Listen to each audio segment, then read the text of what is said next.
कचरा डेपोचं आंदोलन होण्याचं काही कारण नव्हतं आता, पण त्यांनी जे चुकीचं काम केलं होतं ते लगेच दाखवून दिलं. नाहीतर एवढा मोठा कचऱ्याचा डोंगर व्हायला पुन्हा एकदा वेळ जाणार नाही. आमच्या कित्येक पिढ्या ह्याच्यातच गेलेल्या आहेत. आमचं भविष्य आम्हाला चांगलं घडवायचंय. लोकांनी आम्हाला निवडून दिले तर ते ह्याच कामासाठी दिले की आपला परिसर, आपला भाग, आपलं गाव हे स्वच्छ आणि क्लीन ठेवावं, आणि आम्ही त्याच मार्गाने चाललेलो आहेत. आम्हाला काही करून आपला भाग क्लीन करायचा आहे, स्वच्छ करायचं आहे, सुजलम सुफलम करायचं आहे. याच्यासाठी आम्हाला काही लागलं, कुठेही झगडावं लागलं तरी आमची तयारी असणार. दादा, गेल्या 22 मे रोजी मंत्रवाडीच्या पुणे महानगरपालिकेचं जे कचरा डेपो आहे ते ओपन डम्पिंग बंद करावं, त्यासाठी तुम्ही आंदोलन केलं होतं. पुणे महानगरपालिकेच्या घनकचरा विभागाचे आयुक्त सुद्धा त्या ठिकाणी आले होते. 2-3 दिवसाचा कालावधी तुम्हाला मागितला होता. आपण ह्या सगळ्या प्रलंबित प्रश्नाला मार्गी लावू असं सांगण्यात आलं होतं. मात्र आज पुणे महानगरपालिकेच्या आयुक्तांसोबत आपली भेट देखील झालेली आहे. काय नेमकं त्या भेटीमध्ये झालेलं आहे, काय सांगा? नमस्कार, मी नगरसेवक सचिन आरपळे. फुरसुंगी उरुळी देवाचीचा एक संतप्त नागरिक म्हणलं तरी चालेल किंवा ग्रामस्थ. गेले 1993 पासून फुरसुंगी उरुळी देवाची या ठिकाणी जो कचरा डेपो आहे तो कायम आमच्या माती मारलेलाच आहे.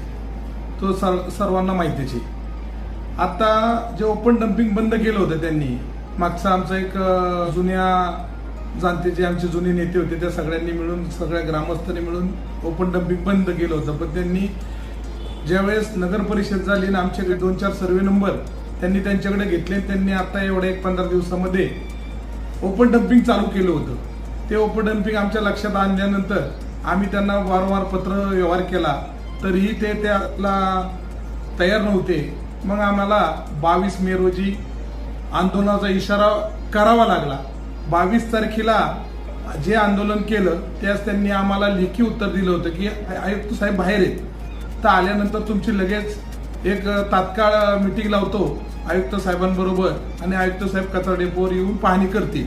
तर त्यांनी जे लेखी आश्वासन दिलं होतं तर ती आजची तारीख होती.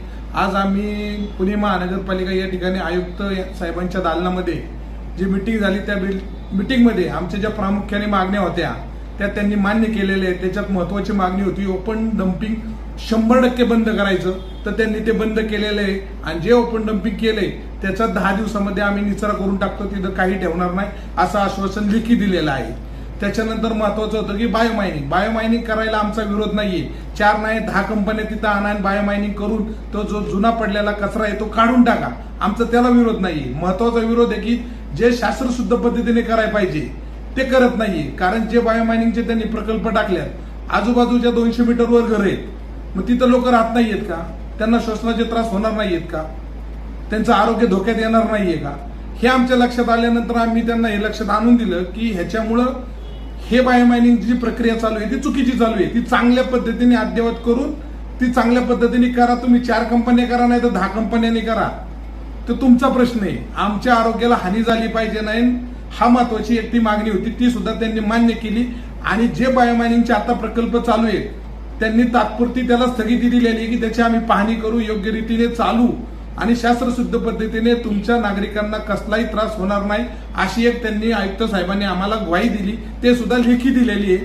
त्यामुळे ते येणाऱ्या 2-3 दिवसामध्ये स्वतः पाहणीला येतील, त्यांना ते लक्षात येईल. त्याच्यानंतर ते त्याच्यावर काय प्रक्रिया कशी करायची, काय करायची ते ठरवतील. त्याच्यानंतर ते बायोमायनिंगचं काम चालू होईल. गेल्या 22 मे रोजी जे आंदोलन आपल्या माध्यमातून घेण्यात आलं होतं, आंदोलनाला आज यश मिळालेलं आहे. आयुक्तांनी देखील जशा आपल्या मागण्या होत्या त्या मागण्या पूर्ण करण्याचे लेखी आश्वासनं दिलेले आहेत. आणि त्याचबरोबर सगळ्यात मुख्य मागणी होती की ओपन डम्पिंग बंद करा.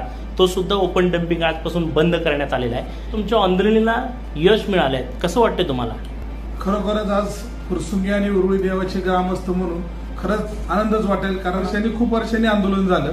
कचरा डेपोचं आंदोलन होण्याचं काही कारण नव्हतं आता, पण त्यांनी जे चुकीचं काम केलं होतं ते लगेच दाखवून दिलं. नाहीतर एवढा मोठा कचऱ्याचा डोंगर व्हायला पुन्हा एकदा वेळ जाणार नाही. आमच्या कित्येक पिढ्या ह्याच्यातच गेलेल्या आहेत. आमचं भविष्य आम्हाला चांगलं घडवायचंय.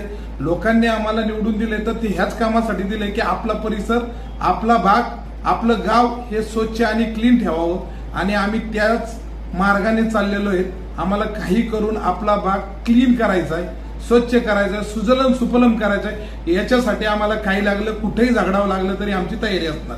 ह्याचबरोबर जे आंदोलनामध्ये सहभागी झालेले ग्रामस्थ असतील, आमचे सहकारी असतील, त्याबरोबर फुरसुंगी उरुळीचे सगळे नगरसेवक असतील, तसेच या आंदोलनाची ज्यांनी दखल घेतली ते पुणे आयुक्त असतील, उपायुक्त असतील आणि ज्यांनी मध्यस्थी केले आमचे सर्वांचे नेत्या महाराष्ट्राच्या उपमुख्यमंत्री सुनेत्राताई पवार यांनी सुद्धा या आंदोलनाला आम्हाला चांगलं एक पाठबळ दिलं. त्यांचं सुद्धा मी फुरसुंगी उरुळीचे ग्रामस्थ असतील यांच्या वतीने मी आभार मानतो. आणि खरं पाहता महत्वाचं जे काम केलं लोकांपर्यंत पोहोचवण्याचं, त्याच्यामध्ये पत्रकार असतील, त्याचप्रमाणे प्रसार माध्यम असतील, यांचे सुद्धा मी आभार मानतो. नक्कीच कोणत्याही वेळी प्रसार माध्यम धावून येतं, त्यांचं मी पुन्हा एकदा आभार मानतो आणि थांबतो. धन्यवाद. तुम्ही जर आमच्या चॅनलवरती नवीन असाल तर आमच्या चॅनलला लाईक, शेअर व सबस्क्राईब करा. तसंच बेल आयकॉनचं बटन दाबून कमेंट करायला मात्र विसरू नका, कारण बातमी तुमची, साथ आमची. आपल्या हक्काचं चॅनल. धन्यवाद.